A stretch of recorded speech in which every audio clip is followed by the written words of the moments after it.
Hey everyone, welcome back to Pencils and Lipstick. This is Kat Caldwell. It is January 22nd, 2024, and this is episode 219. Today I have a guest with me. Her name is Michelle Glogovac, and we are going to talk to you guys about pitching podcasts and all the other things that Michelle does. She's been working in the podcast industry and helping clients get into this industry for years now. And I wanted to have her on because I think it's important as we start this brand new year and we have all of our goals ready, um, to realize the marketing behind our books and to give you the resources on how and where to market your book. And podcasting is definitely one of those places. As I tell Michelle in this interview, I have seen this pop up in several conventions and writing circles, everyone telling authors to pitch podcasts. And yes, absolutely. But the problem with that is that very few people say where, how, when, why, like all the different little things that you should know as far as podcasting goes, right? And then there's podcasting and there is video blogging and there's all these different places that you can promote your book, both nonfiction and fiction. So Michelle has written a nonfiction book, how to pitch a podcast, how to get on podcasts. Sorry, her book is called How to Get on Podcasts. But this is applicable to both nonfiction writers and fiction writers. And it has a lot to do with just who you are and how to pitch yourself. And I have to say, I am not the greatest at doing this. I love it when people pitch me to be on the podcast. And in case you're inspired by this, I take writers who have published 3 books or more, or who have a let's say a topic to bring to the table for writers. So those are my one and only criteria.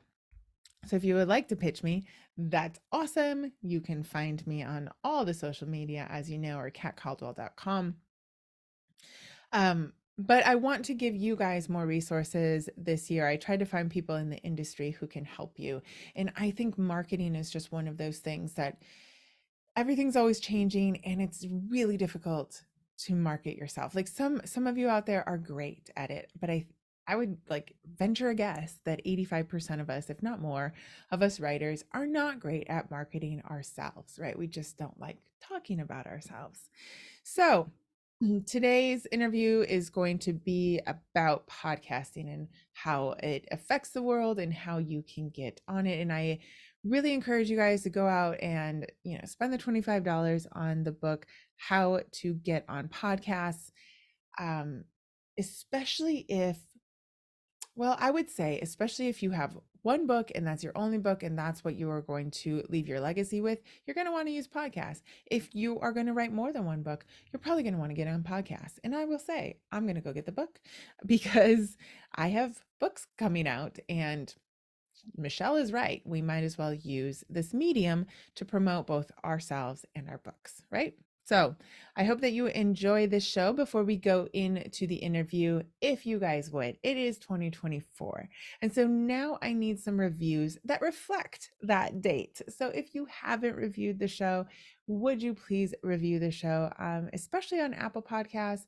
But if you're on Spotify, you could review on Spotify as well.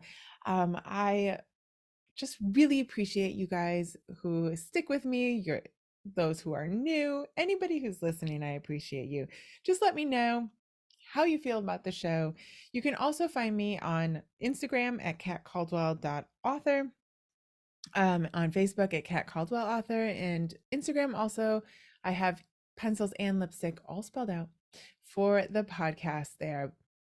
You can also find me on catcaldwell.com, and you can pitch me there, or you can sign up for my writer's newsletter, for my reader's newsletter. But if you enjoy the show and if you plan on listening to podcasts in 2024, please hit subscribe and you will always get the new episode downloaded directly to your favorite app. So, with that little promo out of the way, let's get into the interview with Michelle.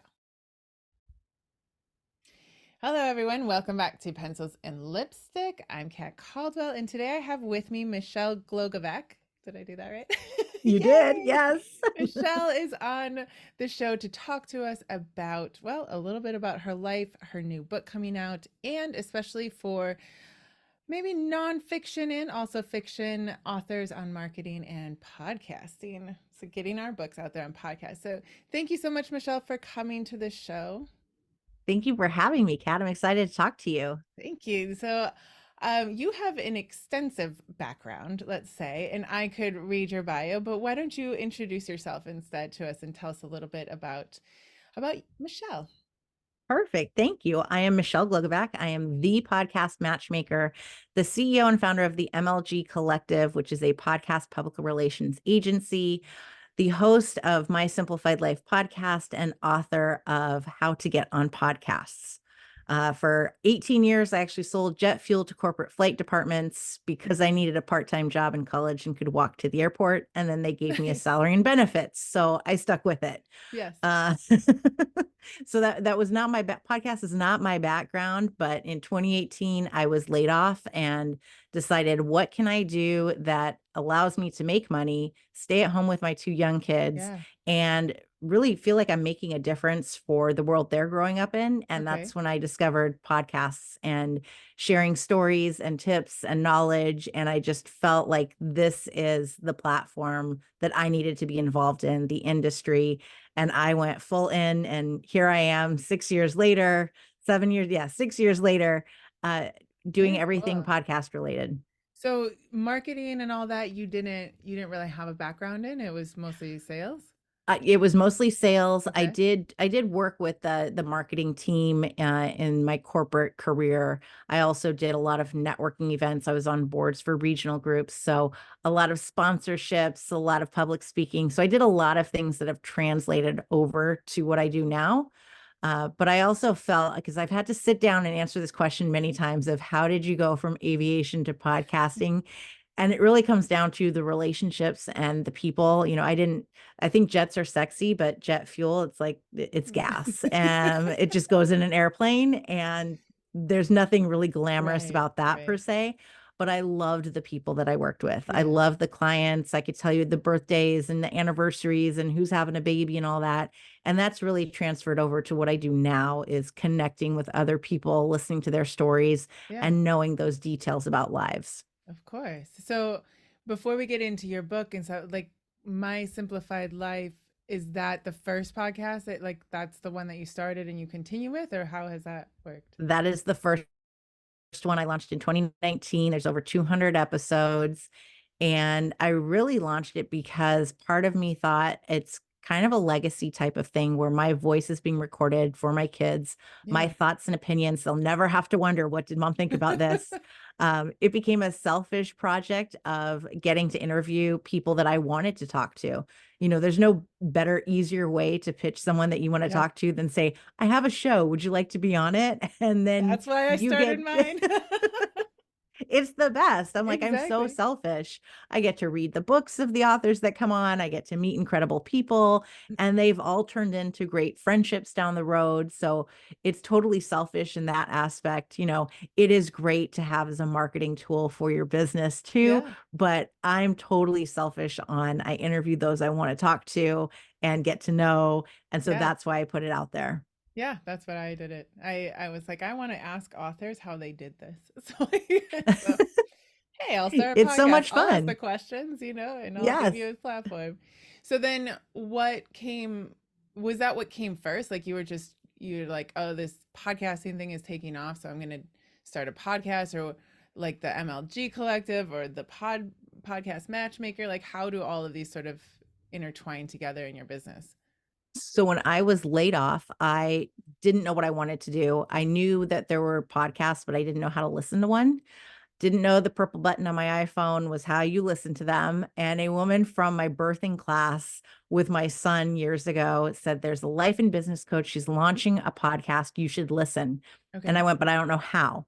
Right. And that's when she's like, yeah, the purple button, listen to it. So this woman was talking about how we all have a purpose and a passion in life. And I was like, yeah, I got to figure out what that is for me. What can I do? And so I was posting on my social media of like, I'm on this journey. I don't know what I'm doing, don't know where it's going to go. But I'm listening to the show and hopefully, I figure out what I'm going to do. And the host reached out to me and said, do you want to pitch me to be on podcasts? Because you Oh, obviously like the content I'm producing, it resonates with you. You're already promoting it. I was like, wait, this is a thing? yeah. And so I started pitching her. And then since she had a show, I learned everything that went into producing a show. Okay. Then I launched my own show. But I fell in love with the pitching part because it allowed me to get to know people, to share stories.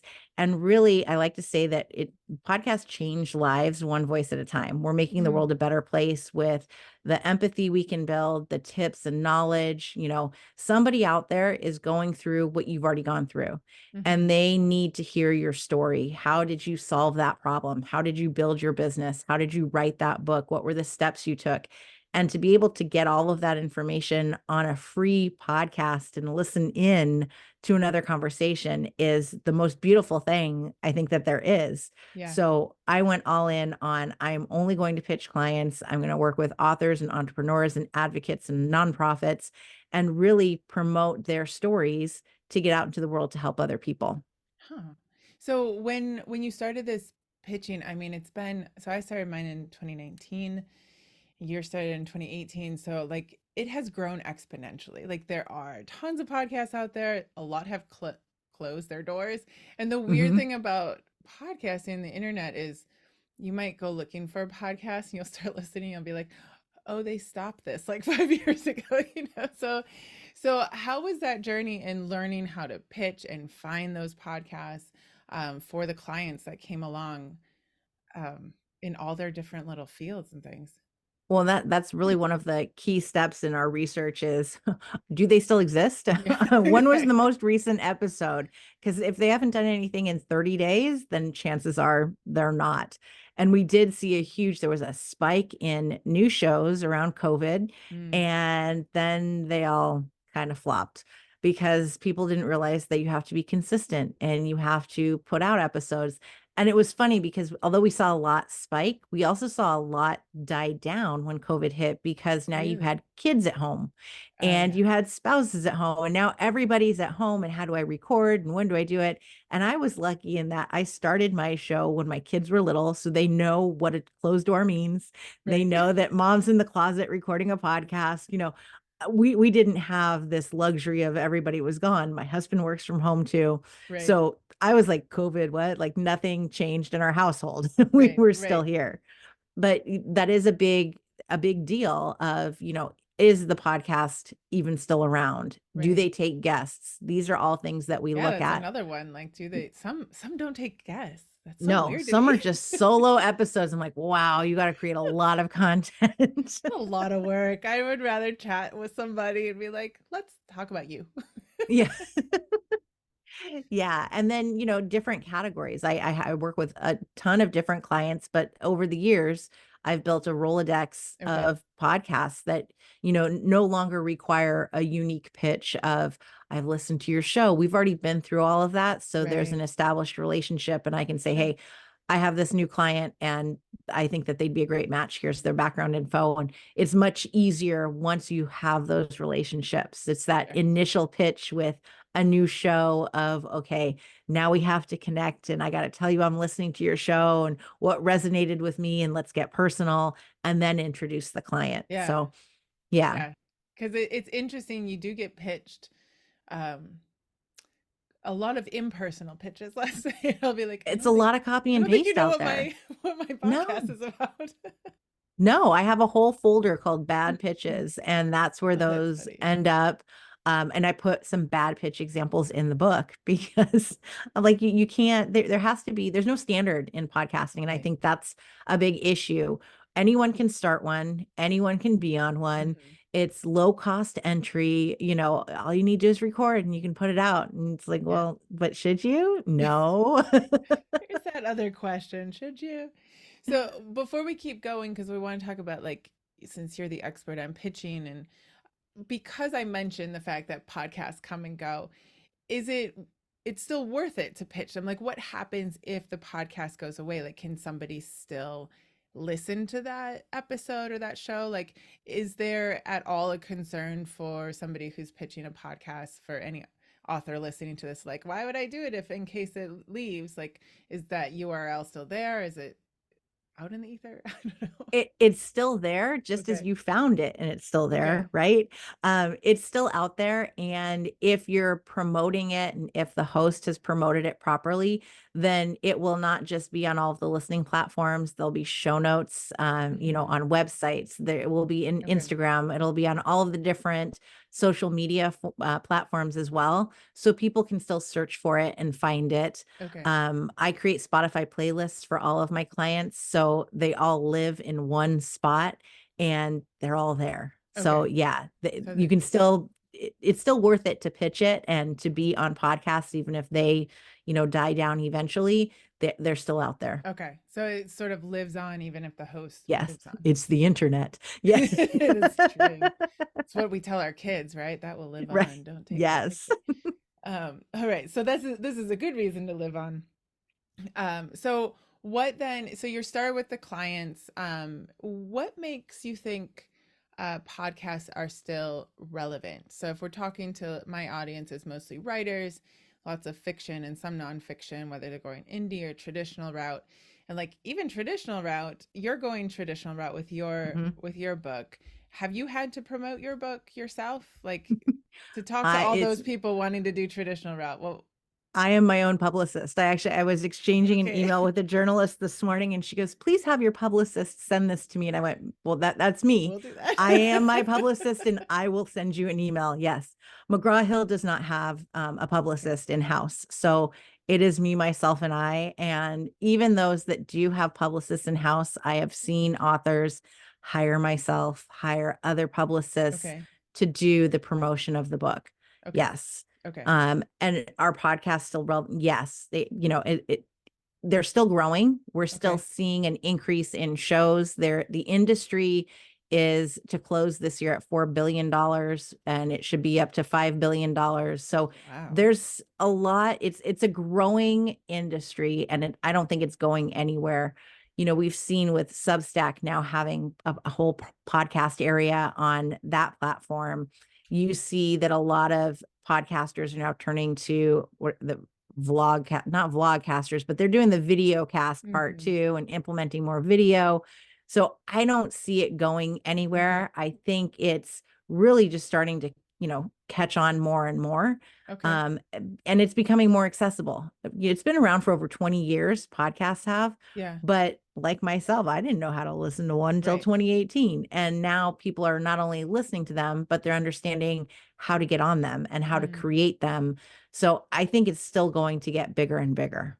Interesting. Okay. So then if the listeners out there have a nonfiction book that they're working on, let's go with nonfiction first. Like what do you tell people excuse me, on like maybe they're not big podcast listeners, like how do they wade through this podcast world to specifically I would to use it for their book? So like how have you used it? Your book is called How to Get on Podcasts, so I assume you Mhm. know a lot about this, but how would you wade through this giant mass of media in order to find the ones that are probably going to have the listeners that are right for that book?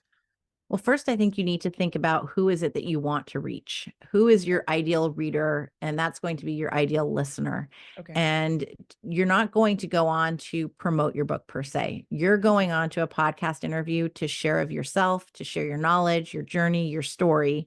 And at the end of every interview, you will be asked, where can people find you or how can they buy Mm, your book? So okay. that's your promotion opportunity. If Okay. you have a nonfiction book, then I am sure from every chapter that can be a speaking topic. Right. Um, for fiction authors, it's going to be different because you don't want to give away the spoilers of the books. Right. In either way, you want to share of yourself because people want to know the authors behind the books they love. We want to hear from you. And that's why podcasts are so great for authors, because it's such an introverted community to begin with, Yes. that showing up for a podcast interview is just having a cup of coffee with someone Okay. new and a conversation that everybody gets to eavesdrop on, Right. but you don't look at it that way. So, what is it if you have a writing ritual that's unique to you? It's one of the questions I ask every author of, well, what is your ritual? Do you light a candle, or do you, get up in the morning and you run to the basement? Do you do it out in the garden? What does that ritual look like? How did you come up with the premise for your book? Is there parts of your life that are replicated in the book that none of us know about? I Mm. interviewed Genevieve Wheeler, who's the author of Adelaide, and she told me that every tattoo that Adelaide in the book has is actual tattoos that she has. Oh, And I really? was That's like, that's awesome. incredible, because you don't know that just by reading the Right. book or reading her biography. Sure. But in having these conversations, we're getting to know the author on a personal level. Okay. So go into it as, what can you share about yourself? And then start researching podcasts that, certain keywords. And you can, if you want to do the literary community, look up author podcasts. But I always like to remind people as well that you wrote a book, but is it the literary community and other authors who are going to buy your book? Mm. Or are you targeting, women's lit? Is there something else that you are targeting? So keep that in mind, Right. that an author doesn't have to just be on author podcasts. Unless Interesting. your book Yes. is for authors, Right. expand, go elsewhere and look at where the listeners are that are going to be your ideal readers. And search on Apple Podcasts, Google it. Search on, you can go on Podchaser, they have a free search engine. They also have a paid one, but you can search for free. And I love to also search on Instagram. Use the hashtags, Hmm. female podcasters, business podcasts, finance podcasts. If you just put in some keywords, you're going to find all of these shows because they're being promoted by the hosts. Right. So this is how you find them. And then that's when you do the further digging of, are they current? Do they take Right. guests? And going deeper in that sense. But I like how you say to not really go forth with the idea of like, how can I promote my book? It's more about like, who can you find that you can have a conversation with that could then come back, right, to your book? Yes. Like this relevant conversation, it's got to be relevant to their audience, right? It can't just be Right. like, I have this book and your people are going to want to read it. It's like, well, I don't know if my people are going to want to read it. Like, what do you have to talk about? Because the podcast is audio, right? Like in the moment, somebody wants to not have a commercial, right? They want to Exactly. listen to a conversation. Yeah, it's just like if you're pitching a product or service, nobody wants to hear how great you are at pitching your clients to be on podcasts. It's like, who cares? Like, this doesn't give me the tips on Mm, how I can do it myself. right, And, I go back to when I started listening to podcasts, I heard Amy Porterfield talk about giving as much information in your free resources as possible, and right, not being afraid to give away so much for free, because if you give great information away for free, then the receiving person will say, oh, if she does this for free, imagine what you'll get if you pay her. right. How much more information? So that's really why I wrote the book. I'm like, here, $24 is not free, but it's a lot cheaper than, come work with me. Right, right, right. And I'm giving you everything that I know. So that's how I look at it for any podcast that you pitch yourself to, any resource you give, is to just give away what you know. Don't be afraid of your secret sauce or whatever, because you're unique just as you are. Yeah, And, if somebody wants to replicate what I do, good for them, but it's a lot of work. yeah. So they have to be able to put in the time and the effort, in order to really replicate whatever it is that I do or you do, in order to be successful at it. So don't be afraid to give away as much as you can. That's so interesting. Do you think that's a kind of newer thing happening, like a newer phenomenon of this giving away? Well, it's weird because it's like the internet, right? So I don't know. It's like, is Anything's this weird? Google. You can Google anything. And that was part of my pitching of the book to a publisher, was I had some feedback of, well, can't someone just Google it? Well, yeah, you Go can Google how to ahead. pitch yourself if you want. But there's a lot more that goes into it. Right. And there's a whole why behind it. There's much more that goes into it than just, yeah, send an email to a host and pitch We yourself. we can also Google the symptoms of my raspy voice, but I'm pretty sure I should just go to the doctor. Like, Yes. I mean, in any listener out there who has a business, I mean, I coach writers and I've had many people say, well, I'll just Google this. I'm like, yes, you can absolutely do that. But it's nice to have a book in your hands where, like, chapter pitch. Okay. Like, how do I do this? Yes. Right.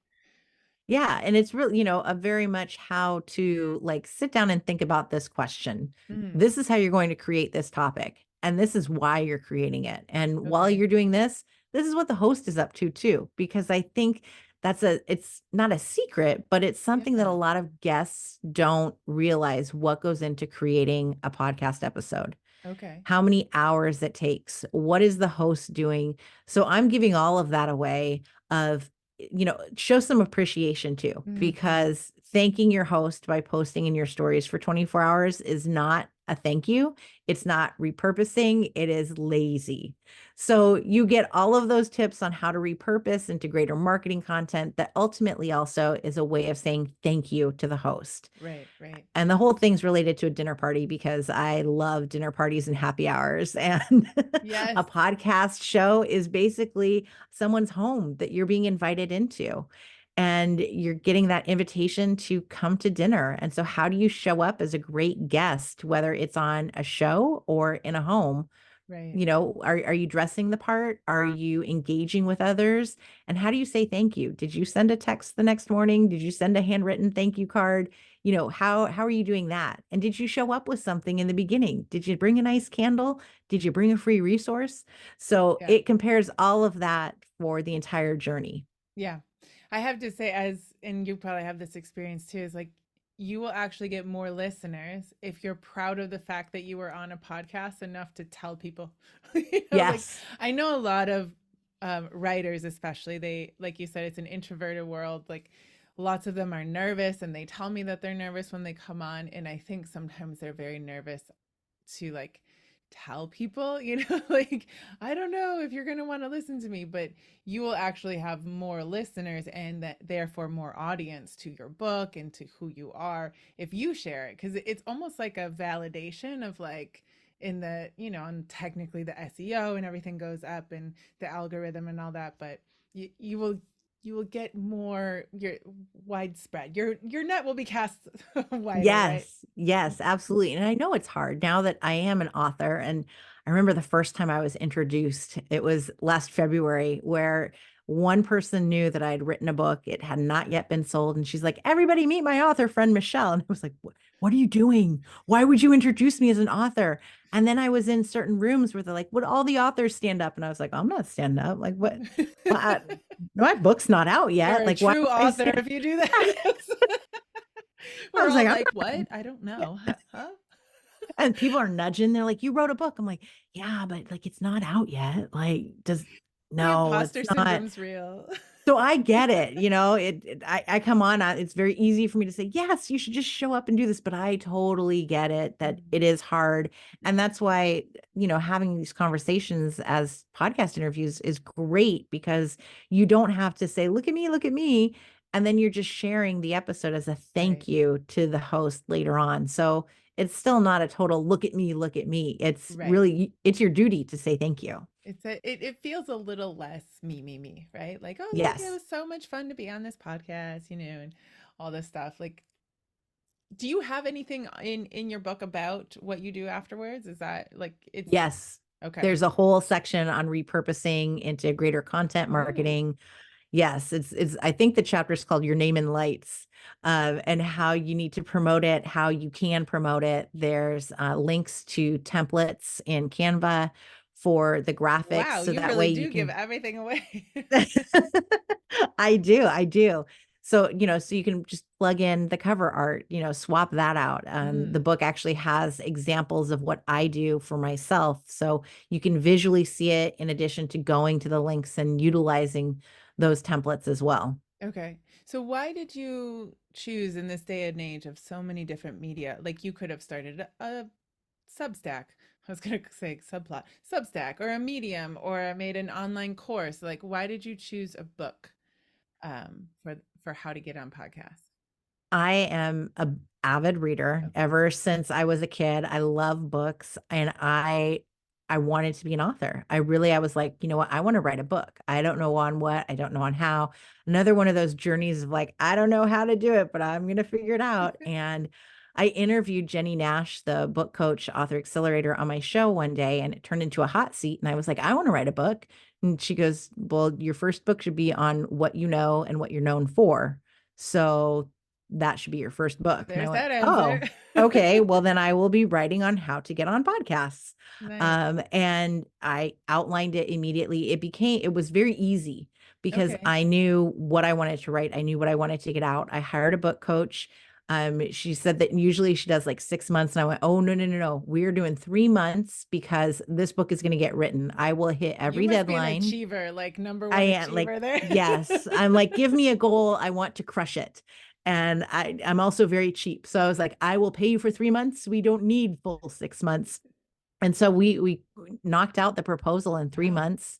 And then I went to the querying of agents and Yeah. landed one. And then while she was going for publishers, I finished the book. And I started December 2021, and the book comes out January 2024. That's pretty amazing because the publishing industry takes forever. So that's Yes, pretty yes. amazing. McGraw-Hill was very quick on it. So, That's and good. I was like, give me your deadlines. I will crush them. And I would turn around every edit that they wanted, every proof. I'm like, here you go. Yeah. I'm done.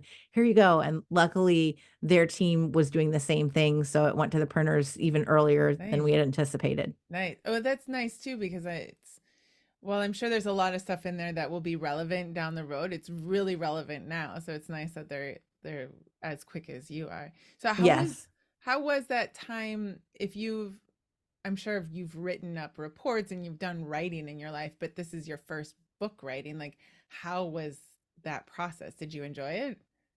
I did. Okay. Yeah, I did. And I think the editing part was when I'm like, oh my gosh, am I really looking at this again and again Can and I just again? click yes all? At a certain point, I was like, oh, you just want to move that? Yes, that's fine. Like, please, can someone make those decisions for me? If Right. you are not changing the content, that is fine. Yeah. Yes, at that point, I was like, no, these are fine. Please carry on. Oh, that was so quick. I'm like, yes, because it was like move a period. I don't have a Nice. problem with that. It's not going to make or break the book. It's not going to change things. Nice. Um, but again, I'm very goal oriented. Mm. So I told myself, I had a written out piece of paper on my desk of how many words did I write today? What's my word count total? And really making sure that I was hitting those. I wrote straight through the book and didn't go back to edit any chapters until I was done. Okay. And I would think along the way of, oh, in chapter 5, I should have mentioned this part. And so I'd write down a note of go back and make sure you wrote that. That's probably Um, best. Yeah. yeah, otherwise I would have been all over the place, I think. But I went, okay, this chapter's done, move on, keep Okay. going. And then I would only allow myself to go back after I had finished the entire book. So how did you what work did you do with the coach? Was it mostly I the pitch package or I wrote the proposal, so the book marketing plan, the bio, the book comps, and the first two chapters. mm, And the first chapter was the hardest because it was all around how I create unique speaking topics for other people. And I get why people come to me because it's easy to have someone else tell you what you should speak on versus figuring it out yourself. right. So I was glad that I had her help throughout Okay. that first chapter because it was putting into words how I do what I do when I'd never thought about it. It just Yeah. comes naturally. And, talking to someone, I'm like, oh, that you should speak on that. But why should you speak on that? So Right. it was great for me to create this whole framework around what I do. But that was the hardest chapter. The Yeah. rest, I was like, this is easy. Isn't it interesting though? It's hard to talk about yourself. Like It is. the Yeah. things that especially because you've stumbled into this and you just enjoy it. It's like because I like it. What do you mean? I'm good at it? I don't know. Like, Yeah. what are you asking me? Yeah, it's really hard, even for myself. I'm like, oh, what can I speak on? What? And I'm like, these are all the questions that clients come to me and Right. say, and it's easy to identify in others, but it's Yes. really hard to do it for yourself. So I completely get it. It's just like me saying, oh, I'm an author. What? No, Yeah.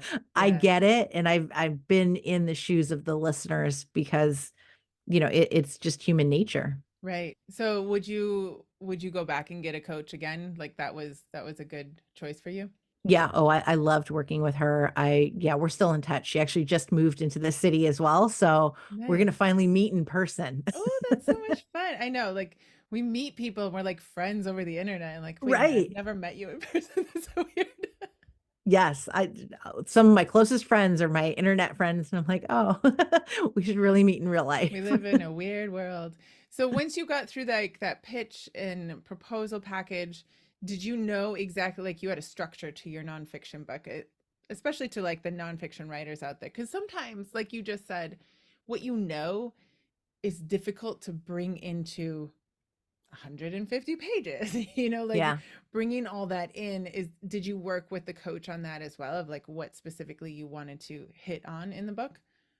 I had my table of contents already written Okay, so you before already knew. I hired her. Yeah, I already knew this is what I want to hit on. This is what I think needs to be included. So all of that was really done. I came pretty prepared to her. And it was just, how do I write this proposal? Where do I start? What gets included? Right. That was really that. And then, having her help me with the first two chapters of, okay, I've written that. And now you're someone who doesn't know the podcast industry. Read it and tell me, do you understand what I'm saying from someone Right. who's never been on a podcast? So Okay. that was really helpful to have, an outsider's perspective Okay. versus, if I were to come to you and be like, hey, what do you think of this? And you're all, oh, yeah, it makes sense. I'm a podcaster too. Yeah, So I get it. exactly. You could Yeah. skip five steps and you'd still get, yeah. Yeah, I'd be like, "Yeah, I get it." So that was very helpful, yeah, and she Right. was great. Deadlines every 2 weeks, and once again, I'm like, "Yes, give me the deadline, and then I can hit it or exceed it." That was what I thrived on. Oh, that's very cool. Very cool. So all you achievers out there, just give yourself a deadline. Maybe push it up, squeeze it into 3 months instead of 6 months. That's so funny. So as a nonfiction writer, when you're coming into like you're writing specifically about something that you really know, do you like that advice that Jenny Nash gave you? Like that's your first book, that's what you do. You narrow it down to that one thing that you are doing in the moment, I guess, because you know lots of stuff, I'm sure. Like you don't just know about podcasts, I know but so much. No. I am brilliant. Um, but did you like that, being able to take that advice and just run with it with your first book? Yeah, because it made sense too. There Okay. was a lot of other things that I thought I could write a book on, Okay. but people don't know me because of it. They don't know me Oh, because of this is my opinion and this is why, and I back it up, other subjects, but this everyone knows this is what I do. It is my right. platform, and it made a lot of sense to me of, yeah, I know how to do this. And like, why wouldn't I write a book on it? There is no other book like it. There's no book traditionally published on it. You need at least 6 books to purchase to get all of the information that I'm providing in one book. So yeah, it made sense to me. And then Okay. knowing that there was nothing like it, I was like, I need to get this out there quickly. I Right. wanted to be the first one to come to market with this book because nobody had written about it, and especially in the way that I'm writing about it. So yeah, Right. I definitely loved the advice and I'm grateful for it. Yeah, that makes business sense, doesn't it? Like that Yeah. you just sort of follow the tracks of what you do. Like you are the podcast matchmaker. So you work with clients, like naturally it would be kind of odd to be like, I just put out a book on how to move from jet fuel sales. Like, Yeah. but Yeah. you can do that And now, right? Like, right, or I can work on a novel, right, right. You have now sort I'm of that. working with authors, and so it would make sense of, "Oh, she wrote this book Yes. on how to get on podcasts, she works with authors, now she's written Exactly. her own, fiction book." So, yeah. So it just sort of, it's the branding. And that is something that like authors, a lot of authors, I will say, I will put that in there, struggle with like that branding of themselves, right? So you had talked about like not going on a podcast only to pitch your book, but to talk about yourself or to like your experiences or have a story to tell or have this conversation right with someone. So how do you help authors when you're working with them like understand that branding in that business sense to I have a book, but now I have to go talk. Like what? Well, and I like to also remind them that, is this your last book? Is it your first and your last one, or do you plan on writing more books? Because we have to continue getting you out there and promote whatever it is that you're promoting that book, but let people get to know you. Because if you are promoting your brand of yourself and letting people get to know you, then they will continue to want to buy whatever books you're producing. Interesting. So the brand is, it's you. You are your own brand as an author. And so people want to get to know you. Who is that person behind the book, behind the pen name? And we can't do that unless we meet you at a book signing, most parts, during COVID, the book signings went away. So podcasts allow you to do that in a comfortable setting. Hmm. They allow you to have multiple interviews in a day. I'm doing 3 today, and I'm not having to leave. I'm not getting on a plane, but Right. I'm reaching a ton of people Right. literally from my home. Right. So it allows flexibility. It allows me to be comfortable. I get to just chat with you, and I'm not worried about, oh, it has my hair and my makeup. I don't even have lipstick on, and it's a lipstick show, right? Actually, I don't today either. That's terrible. Nobody needs to know. It's fine. But to be able to, just be yourself and Okay. show up, that's your brand. Let Yeah. people get to know you, and that's, the quote unquote author brand that you need to build. Yeah. So, what do you tell people? Like, a lot of people come on my show nervous, like quite nervous. And um, I remember being nervous even starting the show. So I will sit with people, we'll chat. And my show doesn't have questions beforehand. So there are like different shows out there. But what do you tell Right. first your clients on like nerves or just like it's a new medium for a lot of people. Like I'm in Hmm. my 40s and so I've kind of grown up with it, but you hit like 50 and above and like it's probably no one's ever asked them to be on like a radio interview show, like that used to be a big deal. And so how do you deal with nerves and just like preparing sort of for this interview? Yes, and I have clients that are in their 60s and 70s. That's a So big it is deal, the right? whole gamut. Yeah. And there's actually a section on the book on how to Okay. prepare for the podcast. And, we can start simple with, do you have your tech set up? Do you Mm. know how to use your microphone when you plug it in? Is it working? Do you know what platform the show is going to be on? Is it on Zoom? Did you get an install update? And I literally had a Zoom call before talking to you. And then as I logged on for you, I did a few minutes early and I went, now updating. Yeah. So you Yay. never know when it's going to happen, but give yourself a few extra Yeah. minutes. Do you know if you can log on to the platform on Firefox, or does it take Safari, or does it take Chrome? Mm. Knowing this ahead of time to relieve any of those tech kind of issues. Is it going to be video? You're allowed to ask these questions Yeah. if you don't know. If you don't want to ask, then show up looking good. You Yeah. know, have your hair done, whatever you need. So you can be prepared in that sense. Look up the podcast host, Mm. Google them. You should have already listened to an episode or two before you even pitched, but go refresh your memory on what the show's about, what the host is about, because then you're not going, oh, who am I talking to? What's your name again? Especially if you're doing 3 a day. Like that's a lot. Yes, I'm like, okay, I've got a few minutes in between. Yes, Yeah. I know who I'm talking to next. Yeah. Yeah. Get comfortable with who you're talking to and know what the show is about. Mm. I'm including playlists on confidence and calming.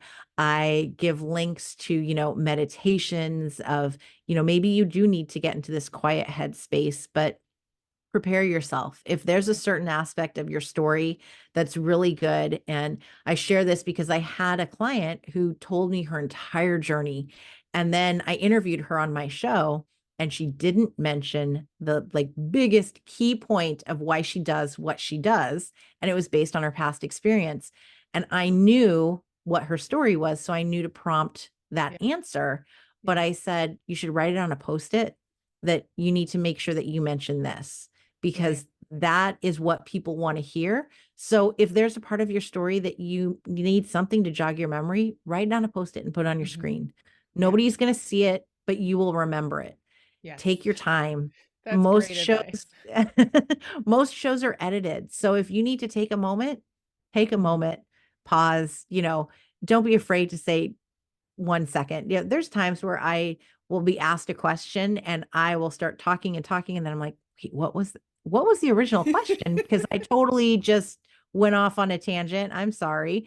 Don't be afraid, just be yourself Yeah. and remember that it's simply a conversation with another person. So, as long as you're not going there and saying, I am fantastic, I am the best I've had person. people like that. Well, we all have, right? They're interesting to listen to. Like, well, that conversation went somewhere else than I was planning on. But Yeah. yes, yes. And some of it depends on the host too. I've had people show up where you can tell that they're physically closed and Mhm.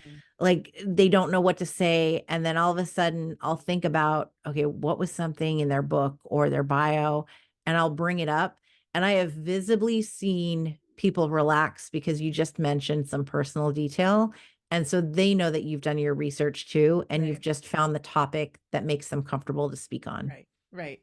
And that's why I really love your advice to people to have sort of like a post-it note or something because you can get into a conversation. And I have notes here. Like I don't write up questions beforehand, but I have notes because you can like kind of go down a rabbit trail and have a great conversation and then shut down and be like, "Oh no, I forgot to ask them about this." Yes. So yes, especially if it's nonfiction or if you've pitched and you're a fiction writer, but you've pitched on a certain topic, be sure to have like those notes because that's what you're going to want out there, right? Like that's the whole Yes. reason that you've pitched it. So I do have one more question before we go into like where people can find you. So I have heard that a lot of people are starting to put their podcasts on like paywalls.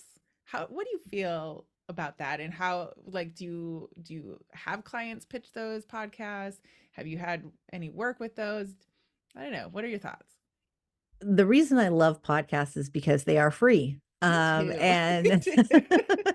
and I feel like that is how we help each other by sharing our stories and by making it accessible to everyone. I know there's some that might have, a special, like instead of buying my book, maybe I have a whole, paid podcast that you have to pay for it, like a Substack to Mm, get that extra information.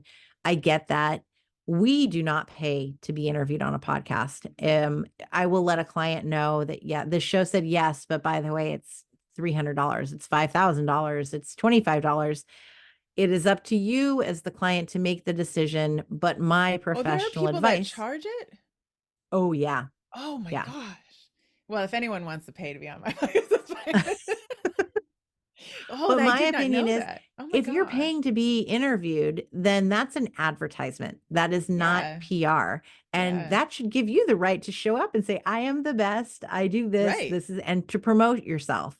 Right. That's what you're And to paying have some for. sort of guarantee, like, Right. And there was one this morning. I belong to the Authors Guild, and someone said they were asked to be on a show, but she wanted $300. And does anyone think it's worth it? And the whole consensus was no. Well, I went deeper because I have access to monthly downloads, and I went, well, she only gets 700 monthly downloads. She's that's got why. 8 reviews. Um, I don't know what you're paying for because a sponsor would not pay that much Yeah. based on listens. So the answer is no. Yeah. Don't do it. And the podcast host said, "Well, it's my business. It's a business tool." Well, no, it's your marketing tool and it's a cost of doing business, so you should eat the cost because you're going to write it off anyway. Right. So I disagree with paying to be interviewed on a I podcast. do too. I don't understand. That's a heated one. That might be Being another book. paid, which is another. Yeah. Yeah, that's so interesting because it is to me it's a marketing tool. I mean, Yeah. I consider it one of the pillars of my business, but it's the marketing tool. It's the way that I get to talk to people. Like that is the whole point. And but you did mention like you have access to downloads. That is Mhm. something that I tell people because I'm in a lot of author groups and pitching a podcast is something that a lot of people are saying. They're not giving a whole lot of details to it. That's why I wanted Right. you on the show, because people say, yeah, go pitch a podcast. Like, well, there's a lot to it. You can't always find detailed stats. Like, you have to No. pay for that. You And cannot just find, I do pay for it. right. Yes. You do, So but most of us, what I tell people who don't pay for it is look at how many reviews are on Apple, hmm, look at how many Instagram followers they have. Not only how many followers, but then go look at their posts and see what the engagement is like. yeah, Because you can pay for followers, you can pay for reviews. right. Do the numbers correlate to each other? Does the engagement rate correlate to how many followers they have? You can Mm, also go to listennotes.com. That's a free platform to see what their rankings are based on the consistency of how much they put out. And, a top 10% globally ranked podcast, that sounds amazing, but it doesn't take much to be a top 10% because so interesting. many just aren't there anymore. They're not Right, producing an episode every right. week. So, I mean, I'm a top 2%, and I'm like, I know I'm not a big deal on my podcast. Like, it's not, as long as I'm putting something out there and people are Hmm. listening consistently, then you're globally ranked very high. But Okay. look at all of these things that are all free that you can access to really get an idea of, what kind of listeners are there? Is it accurate? To charge $300 and you have 700 people listening every month is it's not it doesn't warrant it. And Right. knowing how much you pay to produce a show, there's ways to do it cost effectively. And if you're Mhm. doing $300 an episode, then I want to get paid $300 an episode Me because I too. will make money then. Yeah, it doesn't cost me 300. I've been in this for No. 5 years. You've been in it for 6, so it doesn't cost me 300. Yeah. But So it's good to know, right? Because there are people who are, I mean, we're very excited about our books, and especially if it's a memoir, if it's your business that you've written this great book and you really want to get it out there. Depending on where you're from or where you're coming from in business world, $300 might seem like a great deal if you think that the exchange is going to be good. So right. then what do you tell your clients on, like, what is the purpose of going on a podcast? Are there, a spike in sales? Like, what has your experience been? How do you tell them to see this marketing tool?